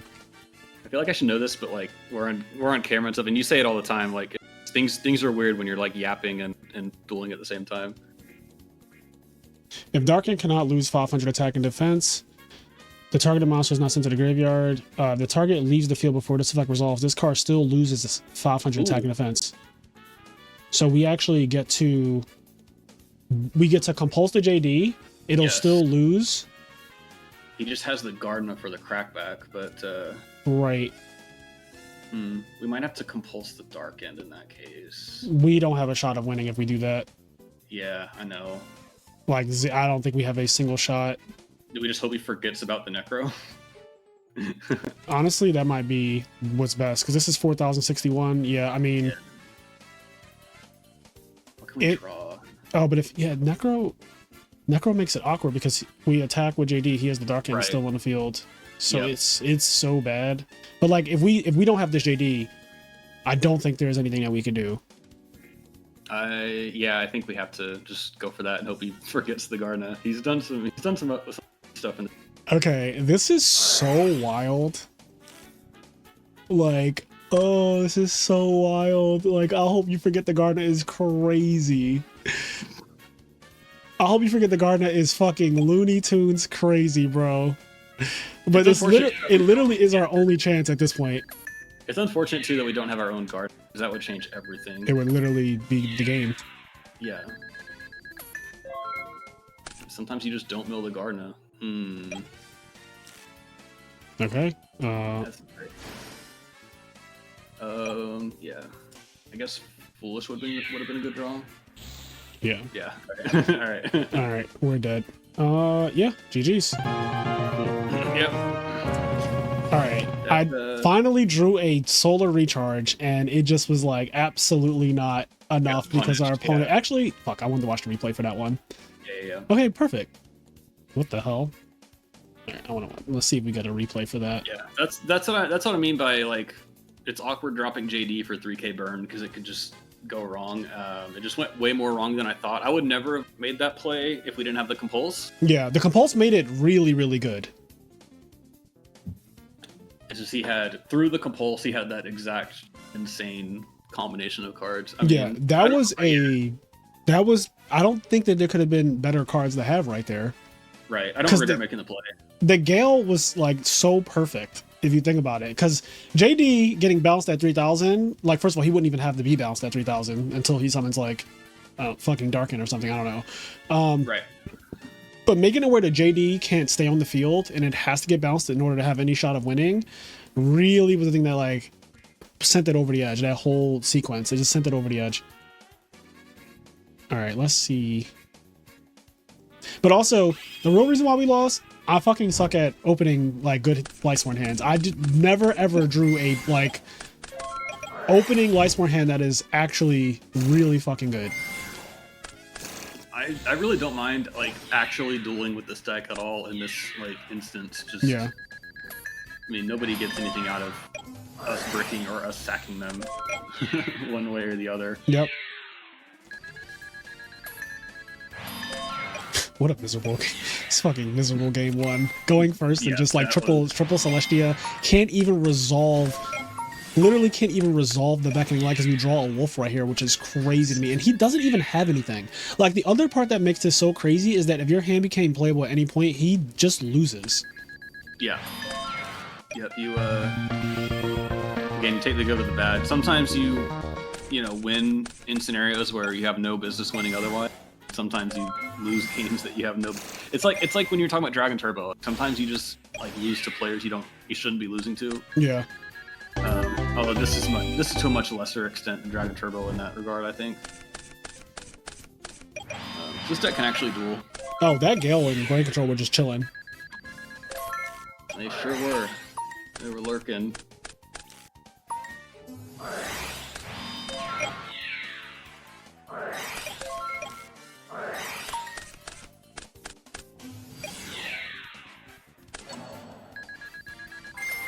Yeah, that was a little bit of a risky recharge because we could have just not drawn it out to the Kaiku, but...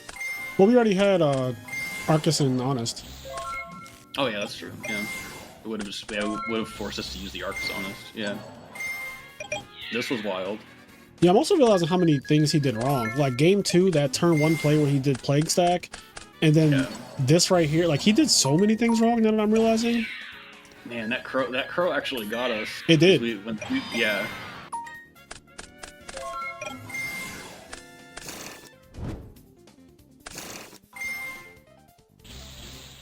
I guess, okay, I see where we went wrong.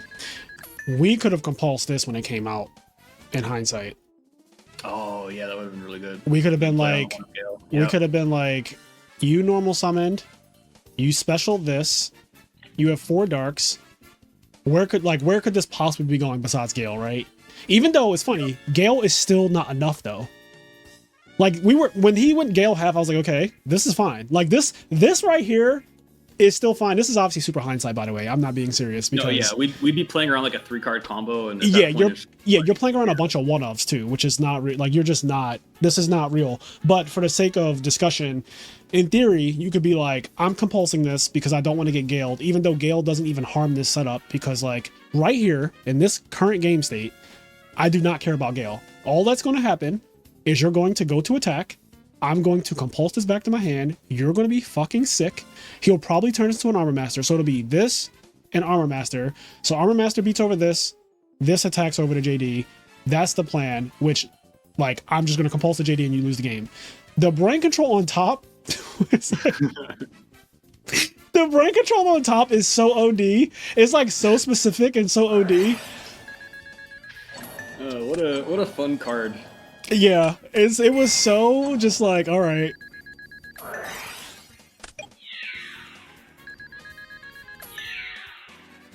Yeah, and that, you know, that's Yu-Gi-Oh. Oh, that's so funny.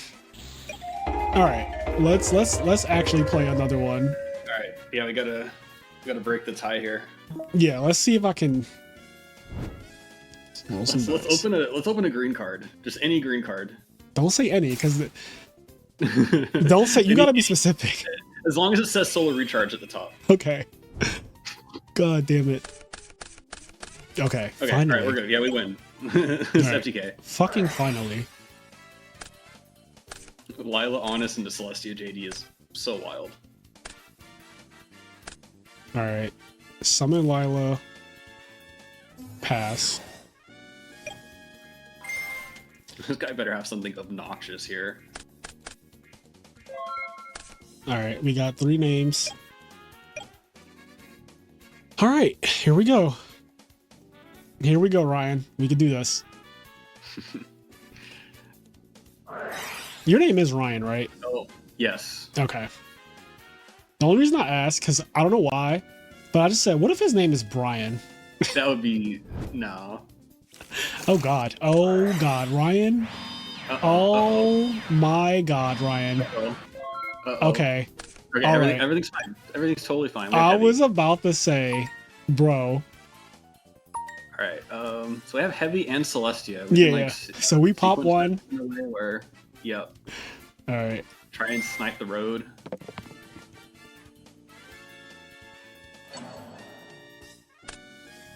Oh, what the fuck? This doesn't even work. This isn't real. Yeah. Why is he using this under Necro Valley? Yeah, that doesn't even fucking work. All right. I guess we're actually. All right. Yeah. So if we really want to be safe around Starlight Road, sequence it in a way that. Yeah, like we heavy first, right? Yeah, and if it goes through, we may not even want a Celestia. No, yeah, we still probably want a Celestia because otherwise. What the hell? Another one? This doesn't even make sense. All right. No, let's just get through this one real quick. Yeah.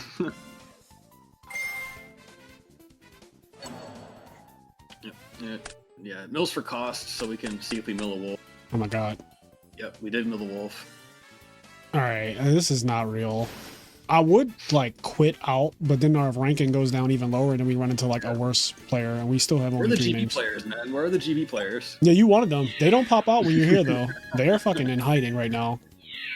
That's a matchup I wanted to kind of showcase a little bit, but that's all right. I can already see, especially the way I draw a bunch of monsters that are big, like GBs will get cooked. All right. I just can't imagine. This is kind of funny, but he's not even playing Gravekeepers. He's like fucking playing. No. What would you side out if you came across his rogue deck? Pretty. Like what would you? You're asking the wrong guy. All right, let me step in here. I don't want this. Anything that outs Necro Valley seems good. Don't want this.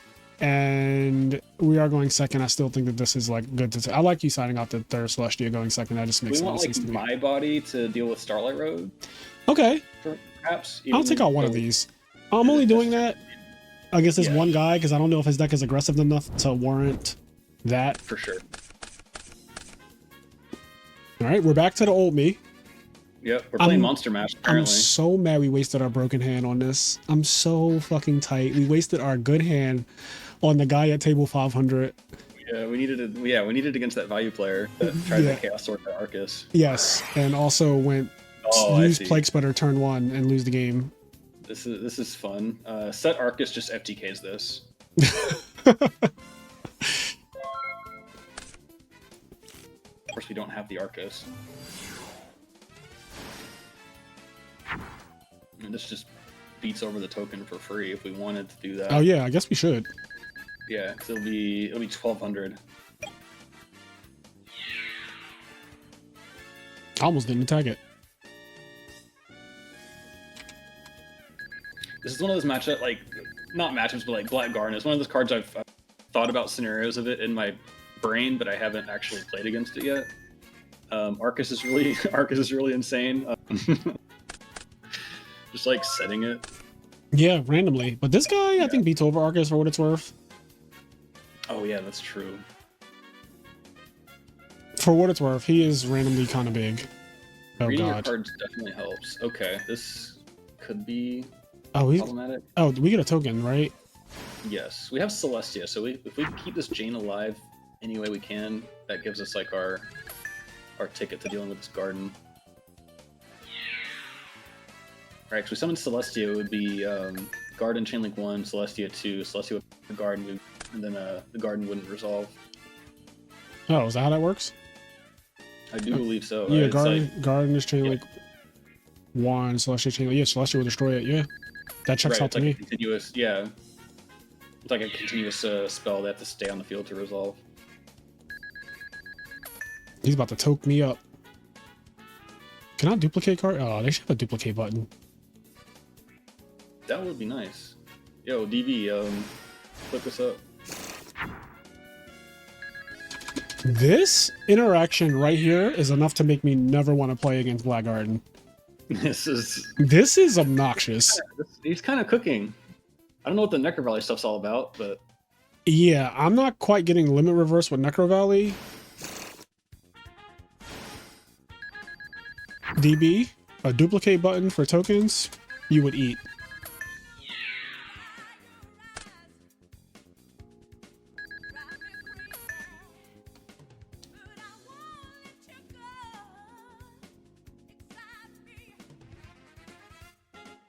just when I thought we were going to get a nice short and sweet 3 matches. I know, I was ready to 2-0 this guy. Blackgarden. Yeah, like he just slows down everything. God damn it. Not you thinking. You're not allowed to do that with this deck. You should know exactly how your deck works if you're playing this. This is one of those decks that you made this abomination. Does he have anything with a multiple of 800 attack? He can. Oh, what? Airbellum is 1600. Is Fall Troll 2400? Fall Troll's 24. That's wild. All right.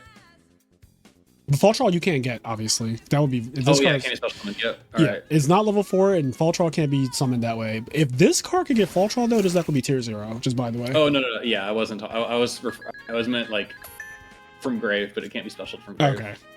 Right. No, I don't think you can. I don't think you can emergency call, or not emergency call. Gotham's call Fall Troll. I don't think that's a thing, because that would also be like very broken. I feel like in my head. Oh, we get another token.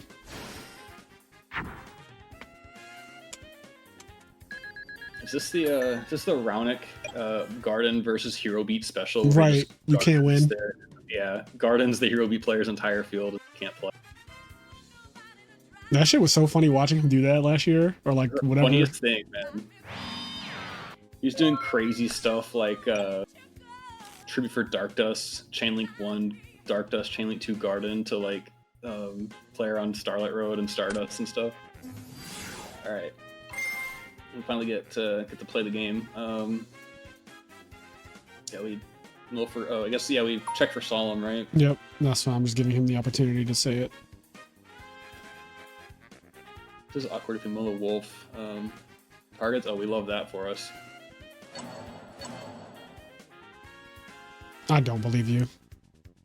I still don't Totally care. fine. Yeah.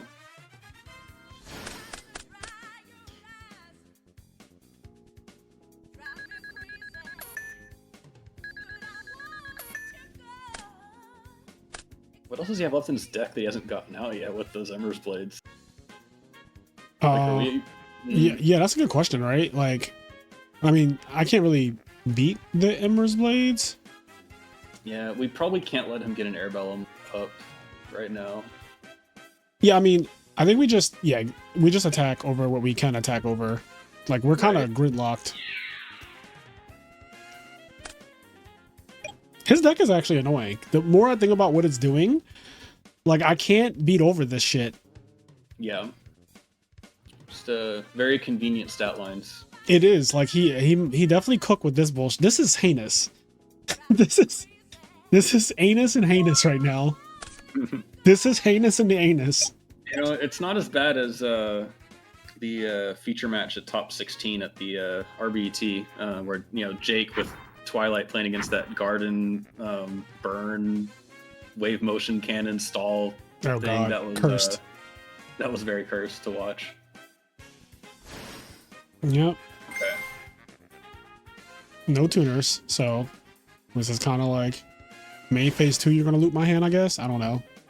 Yep, I know you're familiar with this matchup.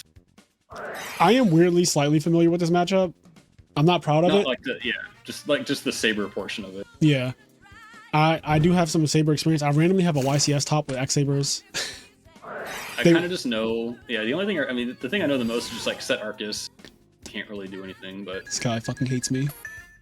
Yeah, a little bit. He hates me.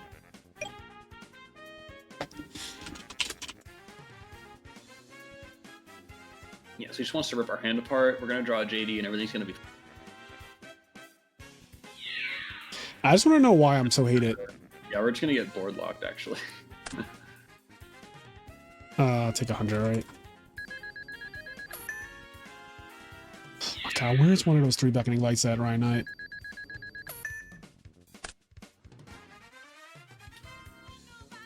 We actually need beckoning lights specifically. Yeah, your guess is as good as mine, man. Like, we specifically... Oh, God. We specifically need beckoning light. This guy's not a tuner or anything, is he? No, thank God. Who attacked? Oh, okay. Oh my God, what an awful way to have to, like... Oh, what the fuck? Also, this guy's on 60 cards. Oh, I've seen this before. Or some crazy, yeah. I've seen this wombo combo-y thing. This is so cool. Oh, yeah. Oh, it's been a while. This is the thing, like, you can, like, draw. Yeah, I've seen this. This is actually hilarious. Was it Carpath that made some crazy video on this? Somebody made a video with this. It was either Keegan or Carpath, but somebody definitely made this bullshit. And it was playing a lot of cards. This is like 2 years ago at least. It is. This is an old school Edison. This is when Edison was... I'm not going to say it. I'm not going to say it. Oh, he gave us an opportunity to top deck Plague. Yes. Yo. This is such a cute combo. Alright, so what's the win condition after we get board locked? Just trying to deck us out, which honestly, you know what? Alright, I respect that. I probably should just go next, but I really want to see my next draw. Ooh, Mill Plague? Gonna mill Wolf and be upset. Yeah, we want to like Mill Plague, but not Mill Wolf, oddly enough. Okay. Alright, we milled nothing. Set Arcus. Yeah, alright, I'm just gonna go next. Yeah. I'm over it. Alright. Oppression seems kind of nuts. Yeah, doesn't it kind of seem like it would be... Can you oppress Black Garden, bro? Yes. You can. Oh, well, that's... Sure can. That is already enough for me to just... Alright, what else do we want for the... Lightning Vortex seems really good. Yeah, I guess you're right. Actually, I thought about all those Ember's Blades in defense mode or whatnot. Yep. Celestia going first is like Chef's Kiss, right? Yes. Threatening Roar is a little bit... is interesting because... like, the game just goes so slow anyway, where we don't really need them. Yeah. But also, it stops their, like, Recruiter crashes. Yeah. I don't think we need them. Yeah, I don't think we need all 3, so I'm down to take out one. I think this is fine. Let me know if you see anything else that you want to get rid of, but... So, like, the Necro Valley stuff... we haven't seen... I mean, can we just, like, assume he's on road? I like the... just to set it. You like to throw to what? The third Arcus. Oh. Just, like, set it and wall there. I mean, the only thing I would side out is this. Like, I would side this Yeah. out for that. Yep, let's do that. Yeah, Argus is actually a phenomenal wall against his deck, except if he draws that 1800 thing. Or if he decks us out randomly Yeah. by just, like, stalling us. But, I mean, it's my favorite combo. Recharge Wolf. Oh my god, I'm wasting all the fucking nut hands on this guy. Oh no, not the Oppression. It's only one of them. Alright, we're playing this, right? Sure, why not? We know an Arcus, right? We can go, like, Lumina into Arcus. Oh, okay, both Arcuses. And we play 3, though. Or one, yeah, that's right. Oh, we didn't mill an Arcus. Yeah. What did I see? No, I don't know. Alright, so we have Raikou, which I feel like we're probably supposed to put Raikou down turn 1. Yeah, oddly enough. So maybe Lumina? I like Lumina for the flexibility. Okay. Why not? We just want to be careful we don't deck out, is the thing. Ryan, trust me. Trust me. We will not deck out. I've had too many experiences decking out. I hear it's it. always something I watch out for. I hear it. I got us. We'll lose regular before I let us deck out. Yeah, I'm like milling like Speed Racer over here sometimes. I get it.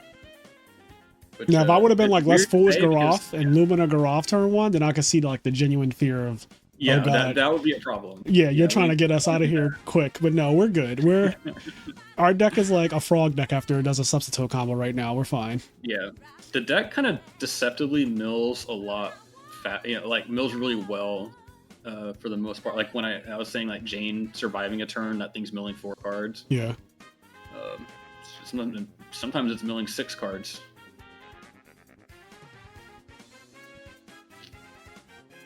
This guy's thonking. Take your time. Card, all right, cool.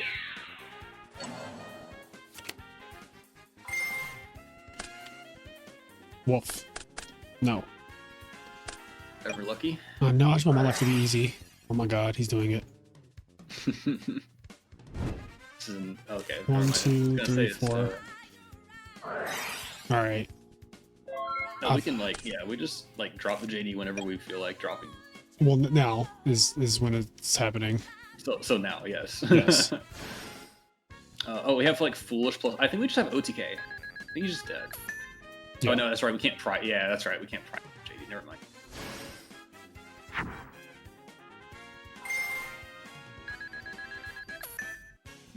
There's maybe a world where we put the JD in defense. We have Knuckle Guard now. Oh yeah, we just pitched the guard now. Yeah.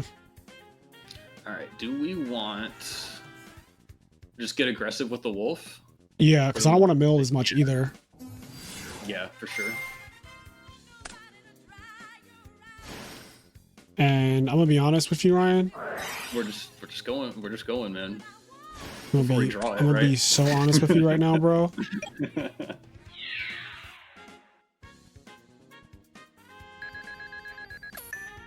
My little JD. Just a little guy. Just a little guy called JD. J Diggums. If there's a chibi JD, we would be like the little chibi alt art, whatever.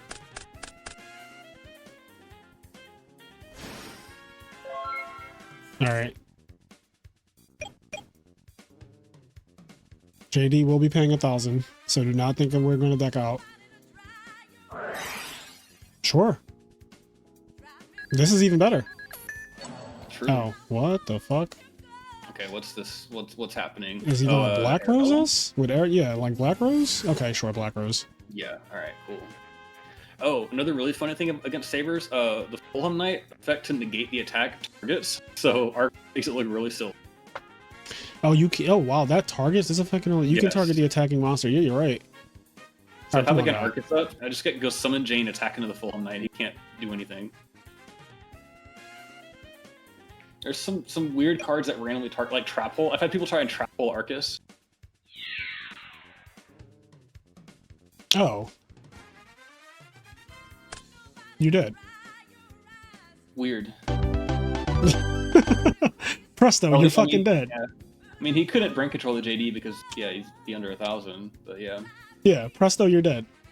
All right, well, Ryan, I'm gonna call it there. We played against 2 Yeah, for value sure. and some deck that is cursed, and honestly, we're at like almost 2 hours. Guys, I'll have Ryan come back on after he gets another top, which probably won't be very long at this point. Who knows, man? But that was fun. I mean, you did teach us how to cook, and we finally drew Nut Hands. Granted, it was against like the table 500 deck, but DB is Right. funny like that. And honestly, for content purposes, that's the type of shit that happens. Like for content, I swear, when we want to play like value and Black Wings, when we have the most serious Hero Frog player on the channel, or the most serious value or Blackwing player on the channel, we play against like the absolute most Six Samurai deck you've ever seen. I'm just grateful we didn't have like too many just crazy sat games or too many brick hands that were unplayable. We Yeah. just got to duel a little bit, you know? Yeah, there was a Got lot to of dueling. showcase kind of some of the things I was talking about with the ratios, with the Janes and Arcuses and stuff. And even a card trooper then came up too. Yeah, where he was kind of like Yeah. an ass card, the mill. Yeah, we saw a lot. Honestly, we saw a lot of what you talked about. Congrats on your success recently as well.